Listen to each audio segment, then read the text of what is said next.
Hello.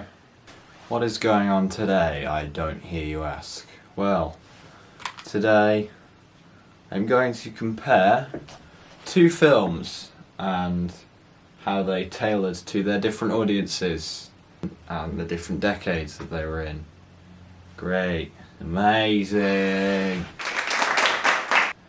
The two films I've chosen to compare, one from the 80s, one from 2015, is Mad Max The Road Warrior and Mad Max Fury Road, because I love those fucking films.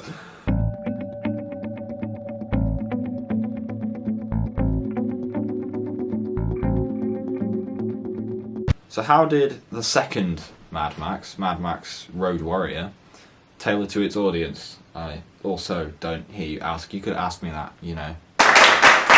For a start, the main villain looks like he's built to be a boxer, and during the 80s that was when Mike Tyson became popular.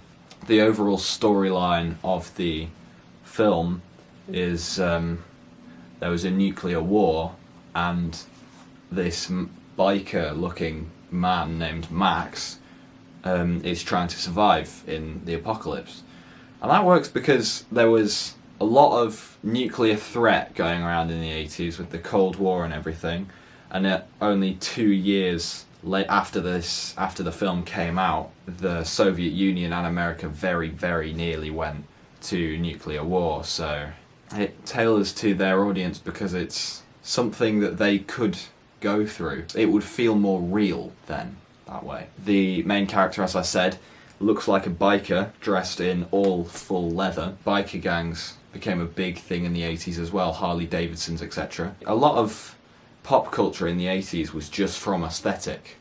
So in the 80s was when the first proper supermodels came out, and the first properly hench people like Arnold Schwarzenegger, Mike Tyson, as I said. It was also the last decade of the really powerful V8 muscle cars, because in the 80s a bunch of rules came out about V8 muscle cars, about how they damage the environment, etc. So people often credit the 70s and 80s as the last year of the really powerful muscle cars, and that was when supercars became more popular. It was all about aesthetic in the 80s, not practicality, aesthetic, which is why Max is walking around in a leather jacket, leather trousers, while the sun is beating heat down on him, not because of practicality, because of aesthetic.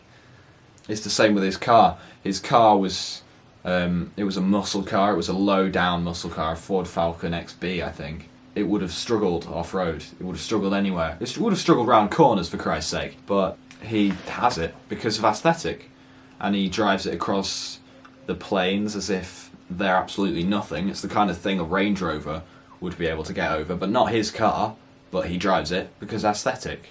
More examples of aesthetic in the film would be the main bad guy, White Mike Tyson.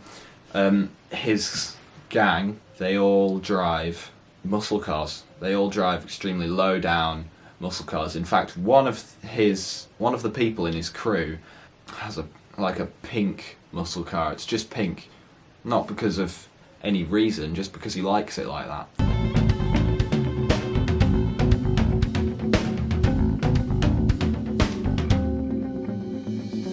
There is mostly male representation in the film, so there are some female characters, and they are represented as mostly carers, the people who cook, the people who take care of sick and injured, basically.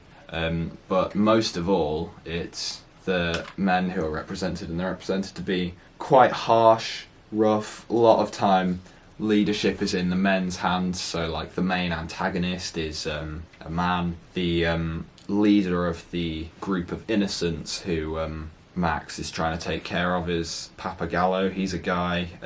Max is male, as is the gyro captain. In a way, the gyro captain resembles a stereotypical douchey, kind of lazy guy who instantly falls for people, because there's one scene where he's talking about his gyrocopter with a soldier and he sees a girl and instantly goes like, hey, I could give you a ride on my gyrocopter.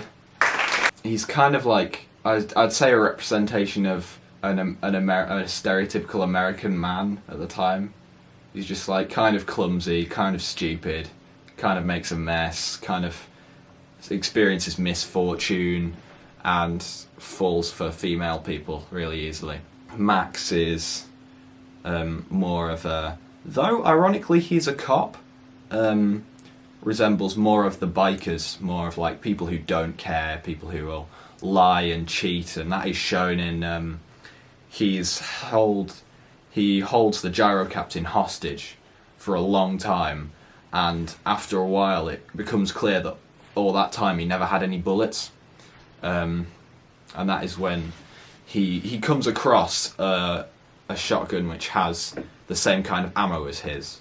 So he picks up some bullets in it and fills it, and that's when the gyro captain looks over his shoulder and sees that he never had any bullets to begin with. So he's a bit of a cheat.